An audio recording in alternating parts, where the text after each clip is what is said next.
संपूर्ण राज्यात जागतिक महिला दिन मोठ्या उत्साहात साजरा होत आहे।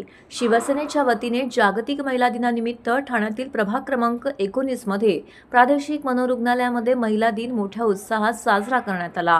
शिवसेनेचे माजी नगरसेवक विकास रेपाळे व माजी नगरसेविका नम्रता भोसले जाधव यांच्या माध्यमातून प्रादेशिक मनोरुग्णालय येथे महिला डॉक्टर्स, परिचारिका, कर्मचाऱ्यांचा सत्कार व महिला मनोरुग्णांना फळवाटप करून महिला दिन साजरा करण्यात आला। गेल्या 16 वर्षापासून शिवसेनेच्या माजी नगरसेविका नम्रता भोसले जाधव व विकास रेपाळे यांच्या माध्यमातून हा उपक्रम राबवण्यात येत आहे। यावेळी मनोरुग्णालयाचे अधिष्ठाता नेताजी मुळीक, आहार तज्ञ प्रिया गुरव, प्रभाग क्रमांक 19 मधील शिवसेनेचे पदाधिकारी, कार्यकर्ते, युवा सेना व शिवसैनिक मोठ्या संख्येने येथे उपस्थित होते। यावेळी प्रादेशिक मनोरुग्णालयातील सर्व महिला कर्मचाऱ्यांनी माजी नगरसेवक विकास रेपाळे व नम्रता भोसले जाधव यांचे विशेष आभार मानले।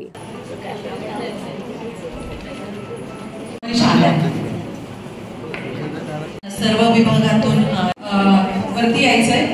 तिरोडकर सिस्टर सुजाता विभागातून ट्रॅफिकचा चांगला कार्यक्रम होता। सालाबाद प्रमाणे यावर्षी देखील आमच्या सगळ्या महिला टीमच्या वतीने माझ्या सहकारी सौ नम्रता भोसले जाधव, आमचं स्वामिनी महिला मंडळ आणि महिला आघाडी प्रभाग क्रमांक 19 यांच्या वतीने या ठिकाणी प्रादेशिक मनोरुग्णालयामध्ये ज्या काही डॉक्टर्स आहेत, नर्सेस आहेत, इव्हन आपला जो काही सफाई कामगार आहेत, महिला, या सर्वांचा सन्मान करण्याचा कार्यक्रम या ठिकाणी आयोजित केला आहे। अविरतपणे स्वामिनी महिला मंडळ हे महिलांच्या अपलिफ्टमेंटसाठी समाजामध्ये काम करत असतं। हा त्याचाच एक भाग म्हणून या ठिकाणी आज मनोरुग्णालयामध्ये आणि रुग्णांना या ठिकाणी त्यांच्या वतीने फळ वाटप आणि एक सदिच्छा भेट आणि शुभेच्छा असा हा कार्यक्रम या ठिकाणी आयोजित केला। मी खरोखर स्वतःला भाग्यवान समजतो की अशा चांगल्या काम करणाऱ्या महिला कार्यकर्त्या ह्या आमच्याबरोबर अगदी तळमळीने काम करत असतात। आज त्यांना देखील खऱ्या अर्थानं या महिला दिनाच्या शुभेच्छा देण्याचा हा दिवस आहे। आपण मला असं वाटतं हा महिला दिनचा जो कार्यक्रम आहे तो 2009 सालापासून सातत्याने आता 16 वर्ष झाली। मला असं वाटतं फक्त कोविडचं 1 वर्ष वगळलं तर आपण दरवर्षी या स्वामिनी महिला मंडळ अंतर्गत महिला दिन, जागतिक महिला दिन साजरा करतो।